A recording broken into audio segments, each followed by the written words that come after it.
whafteitele mo le avanoa ia ua whaafonga le tātou atunu ia mesi fo ili ni tai au le saunoanga i pe ona saunoa matu le ele fionga le minista ia o le whiau alo ia fo ilea mai le tātou malo i tu sai ma le ta upo i pe ona te le nei fo i tusinga ia whaatau le le toi whaafo ina mai saunga le mua tātou halom whanau seila ne olo ia tunu i whafu ia i le tātou atunu nei au le avanoa nei tu inatu i le tātou tu stala mo ni whaafsit. No feo eu fiz duas semanas que eu fiz dois tatoriba. No vinga le na mai se se fenga venga no se va.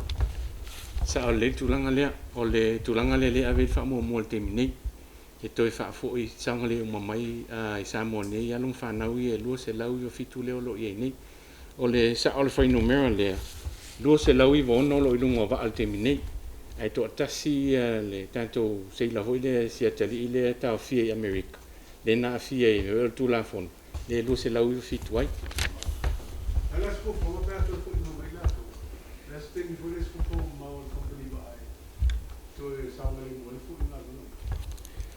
o le ia wa le ile fu fanga le ma lolo ta tia pe ile tanto mtanga o ringo sui fu ma lolo ina mo le fa no fo sia i la to ni sta mi tala fe ngai ina mo ti no e pensa no le fiona minister mo ti no e lo la to sa ngale mo ia va pe vo ile saunga le mo le tunu lau tele ia o le fufuanga le ia wal me masania sa ia e avo ni e malolo mai te tolu masina ia on to va fo la ia nga wenga ia ni si fo la to pe va pe manana oi ia pe te tasi lua masina ia va pe le on to fo nga wenga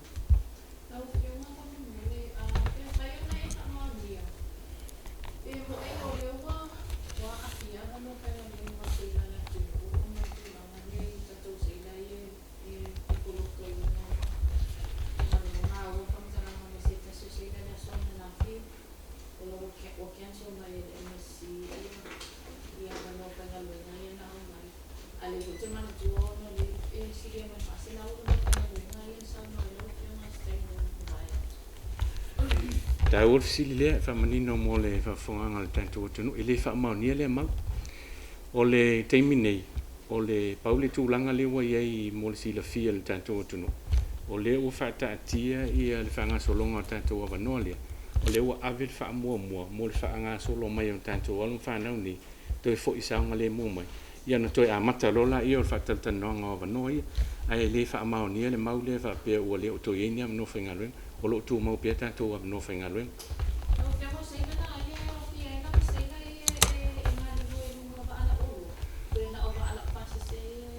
o tanto lo se lau va fitu le au mai e au fia uma mai ama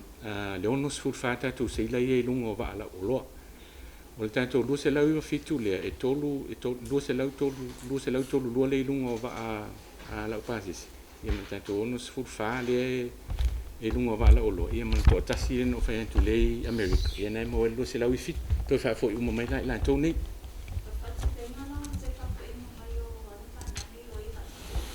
o le tulanga ne e fa tu pe le company va ale lo fenga ngai o le ia inga lava le o con character sa fai e to o costume tulanga uma il fa tu pe ina o le pai malanga mai ma tu no translate ia fa tu pe uma la company le se longo to no mai ta to tu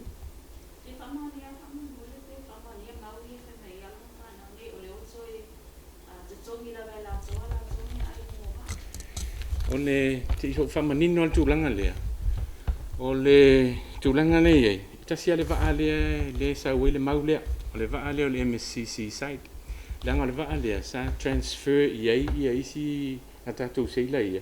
e tu o ilunga fa fa ngofi e sa fu mo malanga ye tu e malanga le tu malanga mai le solusu fitu o November ye wa cancel all flight le o la to la ye termine fast food fitu la to ye e le o fa nga luenga la termine o le la fa nga solo fe tu ngen fa ta no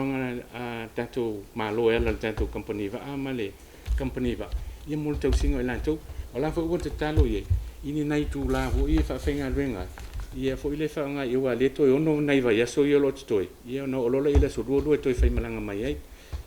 tu langa tau singa ia lai tau sia company o me foi mo si e manino el tanto tu no ile lu se l'auto lu le toi lungo va ai va meli e se lau valu lima lau toi whengaluenga uma. Nā le whāsua fitua lea ilunga le vaa lea le MSCC site. Lea lai whanga solo i whatan noanga whiutan inga le tātou company. Ina ia mō nei tū lai hoi lea. Nei tū lai toi whengaluenga i mō isi na lai tū selin. Ia me se whai lai tū tau sing.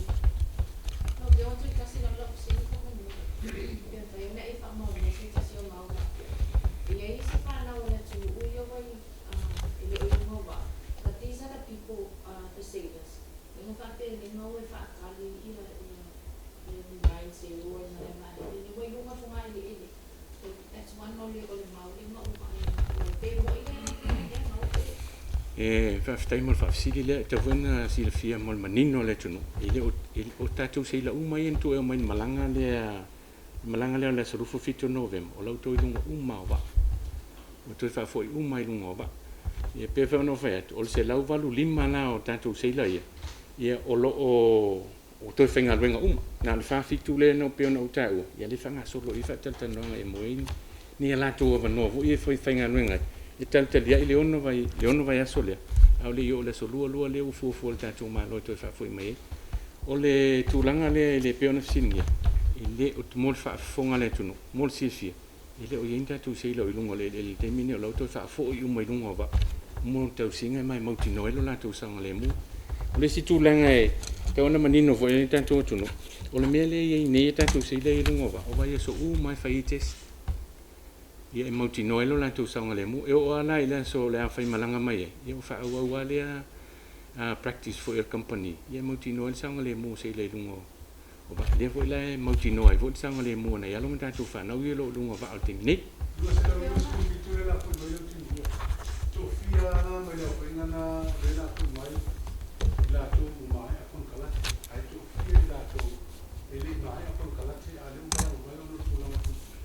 si dia lu se lau lan to mai akon karat e to lai tia lan to ile mai akon karat e to foi mai o lo ye foi nei initial um fan na o la fa tar sanga fa o la to ngalu e la won no fa lan to ye ngalu Ese tu per le compagnie va sa ma san na ta fe mai ya fa na me to no fa to ma ne mo da lo foi no si por al ila mai ye mo timi to o le seleni le maseni ona nena fuafua le sa faamauina e auala mai i galuega nei alon fanau seila nei e va le sefulu ono miliona tala tausaga le sautono o le tatou tamagaiga ma o se tupitele foi lea i le sisila foi la le tatou malo ma company ia e manatu ai talitonu ai le umi se taimi o le a malōlō mai foʻi alon fanau ia e toe faapena toe faasolosolo i lain toe o faigaluega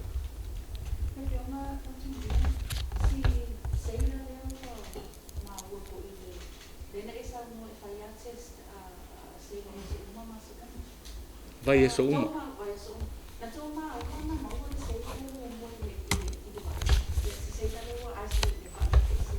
o le saʻo lea sa maua ua e foʻi o le molisila fia ia i le amataga a le faamaʻi na iai alo ma fanau tatou sa maua i le foʻi nei i le faamaʻi sa maua le faamaʻi i le natia le tulaga lea ia sa vaai foʻi ia e le company ma tausi man sa logo mai foʻi ia le tatou foʻi maloe ala le tatou company vaanei ia sa logo ai foʻi nei o latou aiga foʻi le mafaave i le assurance foʻi lea ia o loo manuia sa soʻitaʻi foʻi ai saʻo ia o latou aiga e o foʻi lai si alo le peona tau ia o le tulaga moʻi le sa iloa e iloa sa afia le ia seila le i le faamaʻi a le mea pito esili ana taua mo le silifia le atunu na toe recover uma na toe recover uma ia alo fanau ni na afia i le faamaʻi to fia na mai la fa ile na foi o le mo e lo tuma ia tula lai fa uma wa tu su ko mo lo ni ka to fia ni si sa mo le fa ma e la to mai to lo sa i le tatou faamaumaga le iai faamaumaga le company le galu ai na tolima i latou i le amataga teiminitoa pese le faamaʻi se mea o aperila ia me ia le na afia ai ana i fanau ia e leʻi toe iai ala ma sesi ana tolima lea mai le amataga o le fuafuaga lenā lē iai o fuanga na le ia man tu foi o le wa ia le si ia inga le wa ia le tanto so fo maloloin e fa ape ava ape o le sa afia e fama ia e ono ta afia e ono fa ape e ni si tong fitinga po ni si me fai ia on ta fo le fai malanga mai o lo fa nga solo pe fa tan no o le vai okay fo malolo le lo timbi o no ma sina tanga e ma ale tele yo sul vale ile fa na sa fa pera ta mo se na ile sa ia wa o le termine o wa fo e fo le le inga le wa mai le restriction le wa mai ni tanga renga so fo maloloin ia le fo la wo mon fa ilo ile i company ia le fo la fa nga solo ia fa tan no fo nga vo i fa na ia no fa na wi e fu ala ia le la to wa so to fo mai ia e ni lo la pula tu fo o termine la fa nga solo ia fa tan no pe ta wo le se ka company dai go so so ni pe mo ni tu la o va na ye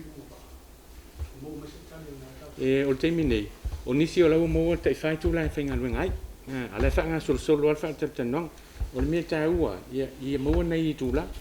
ai me sa i wana to fast food fitu la to ia la wata ia la vo ia company la wa avita fa tu la is o isi ta yon va na le foi mai mai con la se fa pe fa mo ia ma si e to le go la con la e pe a to ba ia e company le sa na tu e ia le ma lo ma ia o ne ai o le tu langa le ai langa fo yo le wo fa muta premature le con karat ia fa pe lo la langa manino fo ia temi sa ni con karat fa malam lama voi fa pe te pinangalo e fa muta la con karat mai foi mai i wa ngata i foi nani ona wo fa muta o con karat ele tele umana e fa ia con karat le sa tourism ia ele si la company va mai ba e a mi famiglia no mo se ia la ma un fa su con karat o mai no fa mole si fiele tuno man tu ole na ave e ele faitalia na ave ele choice they were given a choice e fili la to pe fa umal con karat pe fo i mai oi la to wala io fina ngalo la to mana to la to e fo i mai ai langa ola ye se tanto se ai mana ola to fa umala to con karat la na ave ele they were given a choice ele la se o fa mal company va ma lo e kalis company ele o ye se fu fuanga tali manino al me ele o ye se fu fuanga fa pe te mini okay so lenga sa mo como so umasa mo nila but I'm hearing that they were given a choice so whoever wants to work can still work and whoever wants to come so o yai na misi sela sa mo fenga luenga le to ta si ta to se la ye lo pa ne fa wa wi la na con karate ole o si alo le sa mo no full tin o hungry ye o talo la ye le fi sa mo ye o fi fa wa la ne ye ngal we ye le la wa wa le umalan con karate ye la fa wa lan con ngal we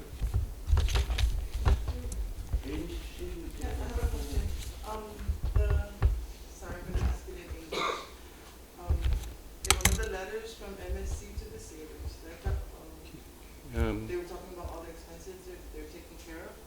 and then one of the. With due respect, may I interrupt? With due respect, I observe the cabinet directives that for interviews all conducted in Samoa, and I ask if I'm one of the things in the email, you can send it through email, and I'll respond to you. Okay.